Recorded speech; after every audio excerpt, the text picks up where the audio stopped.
Assalamualaikum warahmatullahi wabarakatuh. Selamat datang di channel Babon Film, channelnya orang yang suka film. Oke teman-teman, kita lanjutkan kembali cerita sebelumnya di mana Morin dan yang lain sudah bekerja keras agar mereka lolos dari kejaran pasukan Trolloc. Bahkan mereka sampai harus masuk ke dalam kota iblis yang hampir saja membuat mereka semua terbunuh. Oleh karena itu, setidaknya kalian juga harus bantu saya untuk support channel ini dengan cara subscribe dan like videonya, supaya saya semangat nih buat upload video-video terbaru. Dengan cara itu kalian juga bisa membantu Morin dan yang lain agar bisa mencapai tujuan mereka. Oke, siapkan segala sesuatunya dan simak videonya. Bumper dikit.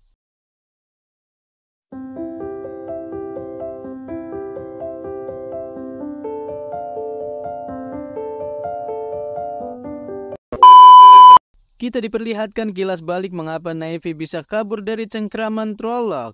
Di sini, Naivi terkejut karena melihat Trolloc adalah monster yang kanibal. Karena ketika temannya dalam keadaan sekarat, Trolloc yang lain akan memakannya.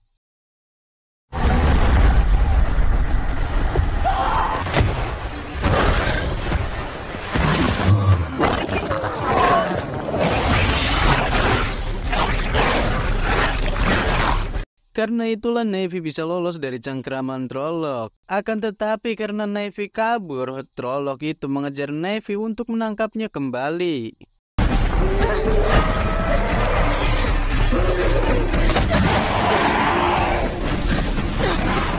Naivi bersembunyi di kolam suci dua sungai, akan tetapi Trolloc tersebut mengejarnya sampai ke situ. Untung saja karena Naivi orangnya cerdas, baik hati dan tidak sombong, ia berhasil mengelabui dan mengalahkan Trolloc tersebut dengan senjata milik Trolloc itu sendiri.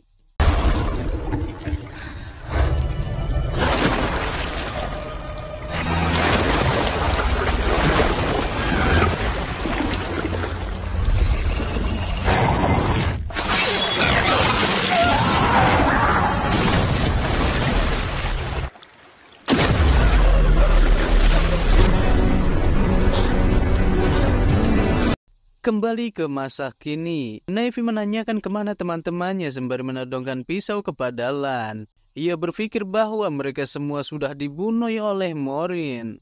Di sini, Lan menjelaskan kepadanya bahwa mereka telah terpisah. Bahkan Morin juga terluka parah akibat selalu melindungi mereka dari pasukan Trolloc. Lan juga meminta Naivi untuk menyembuhkan Morin. Namun, Naivi menolak dan malah menyerangnya. Karena Naivi menyerangnya dengan terpaksa, Lan membuatnya pingsan.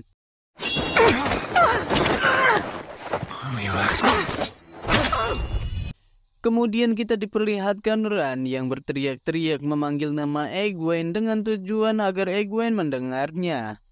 Matt yang melihat itu menasihatinya agar berhenti, karena mereka tidak tahu siapa yang akan mendengar suara Ran. Bisa jadi pasukan Trolloc ataupun bisa juga jubah putih. Matt mengajaknya agar pulang saja, namun di sini Ran menolak. Kini ia berusaha untuk pergi ke Menara Putih karena ia tahu Egwene pasti akan ke sana. Matt awalnya bersikeras akan pulang ke rumah, namun karena di hatinya masih ada jiwa solidaritas yang tinggi, jadi ia memutuskan untuk mengikuti Ran. Di sisi lain, Egwene bersama Perrin yang sedang berjalan di padang Sahara, mereka terkejut melihat serigala yang mengikutinya.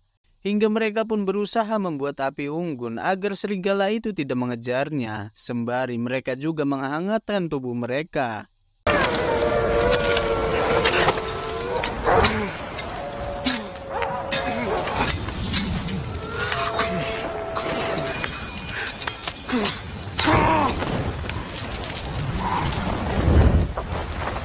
Perrin di sini memikirkan keadaan Ran dan Matt. Di sini Egwene berpikir bahwa Ran pasti akan pulang ke rumah. Akan tetapi Perrin berpikiran sebaliknya. Ia berpikir pasti Ran akan menuju ke Menara Putih. Egwene yang mendengar itu ragu. Perrin meyakinkan Egwene karena ia tahu pasti Ran akan mencarinya ke sana. Kemudian kita diperlihatkan Navy yang diikat oleh Lan di sebuah pohon. Di sini Lan memberikannya minum sembari menanyakan apakah Navy sudah bersedia mengobati Morin. Navy akan bersedia mengobati Morin asalkan dengan satu syarat. Morin harus menjawab apa saja yang akan ia tanyakan. Karena tidak ada jalan lain, Lan pun dengan terpaksa menyetujuinya. Setelah dilepaskan, Navy langsung mencari beberapa tumbuhan obat untuk membuat salep kadas kurap mujarab.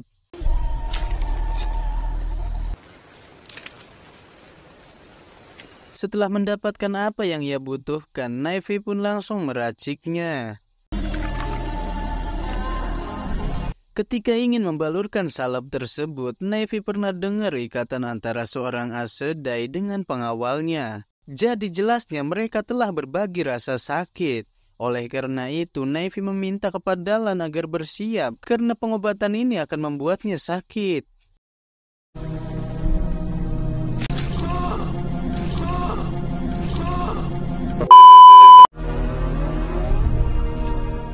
Kemudian kita diperlihatkan Ran dan Mat yang sedang menaiki puncak gunung untuk melihat keadaan sekitar.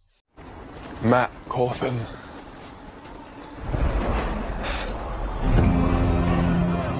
Beruntungnya di sini mereka menemukan sebuah desa di bawah sana. Mereka pun bergegas untuk turun ke bawah.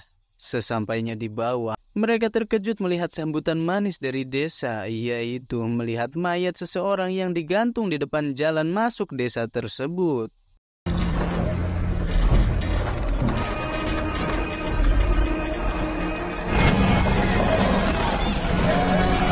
Di sini mereka singgah di bar untuk makan. Ketika berada di dalam, mereka mendapat sambutan manis dari Dede Gamas, pemilik bar tersebut yang bernama Dana. Di saat mereka memesan makanan, tiba-tiba Dana menghentikan. Karena seseorang yang dijuluki juru dongeng datang untuk bernyanyi. Entah kenapa saya juga heran semua orang tiba-tiba hening. Padahal tadi sangat berisik sekali. Little graves that gave the darkness of his night. Setelahnya makanan mereka pun dihidangkan. Mereka berdua juga dihampiri sang juru dongeng untuk dimintai amal. Dan sang juru dongeng juga ikut duduk bersamanya.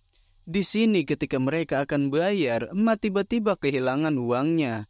Untung saja sang juru dongeng mau membayarnya. Ternyata ia membayarnya dengan uang Mat itu sendiri. Haduh. Bahkan sang juru dongeng juga memperingati mereka agar tidak mudah percaya dengan semua orang yang ada di sini. Bukannya uang Mat dikembalikan, sang juru dongeng malah pergi begitu saja.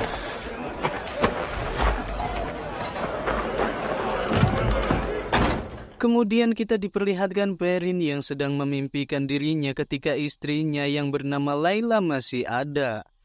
Ia terkejut melihat sang istri yang tubuhnya sedang dimakan oleh serigala.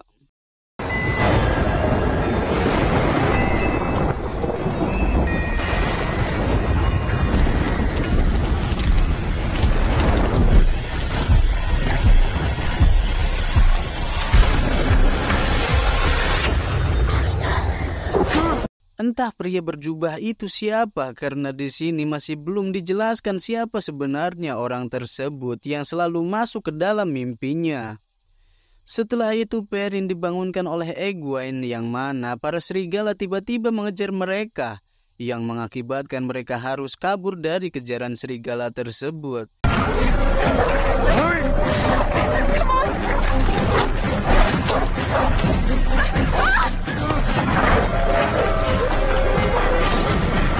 Hingga mereka tiba di suatu tempat yang dimana mereka menemukan jejak roda yang baru saja lewat.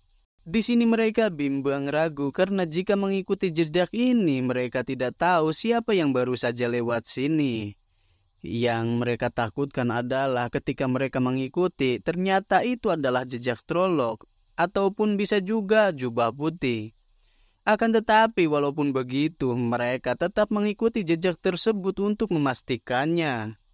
Jejak tersebut menuju ke dalam hutan yang berada di pegunungan yang mereka lihat di depan. Di sini Perlin meminta Egwene agar diam di sini karena Perlin akan mengeceknya. Jika ia tak kembali, berarti tempat itu tidak aman. Akan tetapi Egwene memaksa ikut bersamanya untuk mengecek keadaan karena ia tak mau Perlin juga kenapa-napa. Setidaknya mereka kenapa-napa bareng-bareng. It's not your fault. Come on. Ketika mereka sedang berada di dalam hutan, tiba-tiba mereka dikepung sekelompok orang kaum pengembara yang dipimpin oleh Ayla dan Ryan.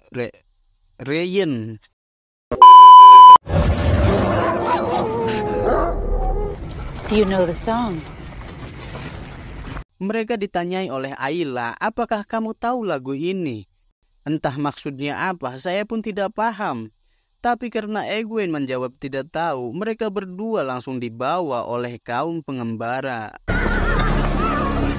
Di sini Ran dan Mat yang sudah mulai kehabisan uang hendak menanyakan apakah ada kamar untuk mereka tinggali di sini kepada Dana. Mat pun meminta belas kasihan Dana. Karena mereka tidak memiliki uang banyak, Ran dan Mat diajak oleh Dana ke belakang untuk memotong kayu sebagai gantinya. Entah kenapa di sini Mat menjengkelkan sekali. Apa mungkin karena moodnya lagi nggak baik karena uangnya sudah diambil sama sang juru dongeng. Mat kembali mengajak Ran untuk pulang saja, namun tetap saja Ran menolak. Kemudian kita diperlihatkan Mat yang menghampiri Dana untuk tujuan mengganti pekerjaannya. Di sini Dana memintanya untuk membantunya mengantarkan minuman kepada para pengunjung. Hey Dana, who is this? Where'd you find him? Beralih ke tempat Naifi berada, di sini Lan akan pergi sebentar untuk mencari sesuatu dan meminta Naifi untuk menggantikan dirinya menjaga Morin. Setelah itu ia pun pergi.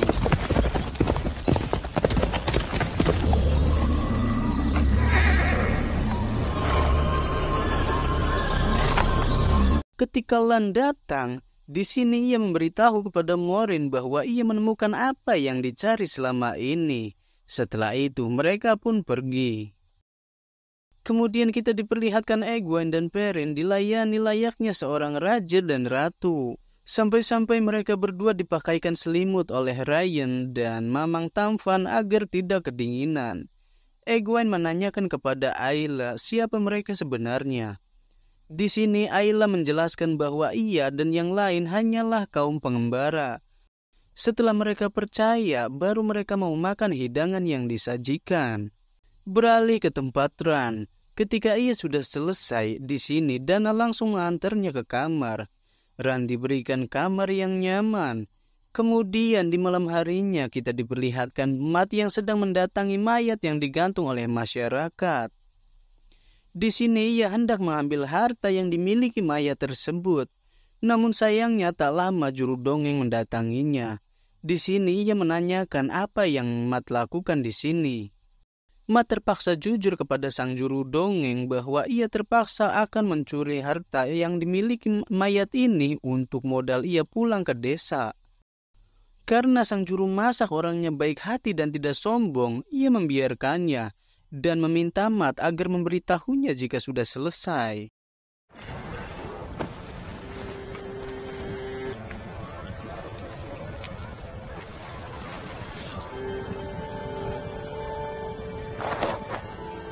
I'm sorry. Ketika Mat sudah selesai, sang juru dongeng memintanya untuk menguburkan mayat tersebut. Setelah itu sang juru dongeng menanyakan namanya kepada Mat. Ternyata di sini nama asli sang juru dongeng adalah Tom. Biar lebih enak kita panggil Tom aja, nggak pakai Jerry. Kemudian Tom memberikan kembali uang milik Mat dan memperingatinya agar jangan sampai ia menemukan Mat sudah tergantung seperti mayat yang baru saja mereka kubur. Kemudian kita diperlihatkan Ran dan Dana yang sedang ngegosip di kamar.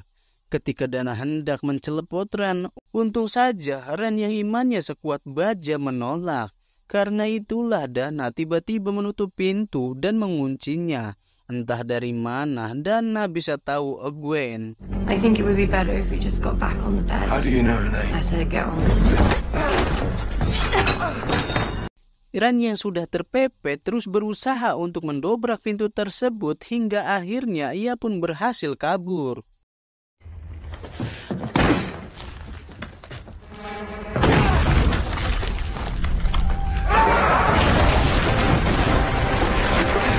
Dalam pelarian ini, Ran bertemu dengan Matt. Ran mengajak Matt kabur dari kejaran Dana.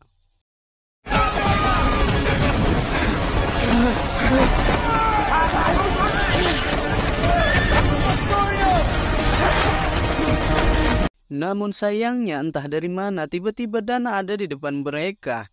Di sini Ran dan Matt menanyakan siapa Dana sebenarnya.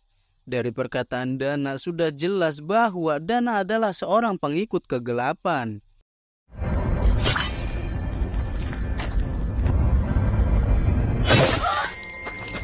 Untung saja Tom menyelamatkan mereka dan mengajak mereka ikut bersamanya. Matt meyakinkan Ran agar ikut. Karena ia percaya kepada Matt, Ran pun mengikutinya.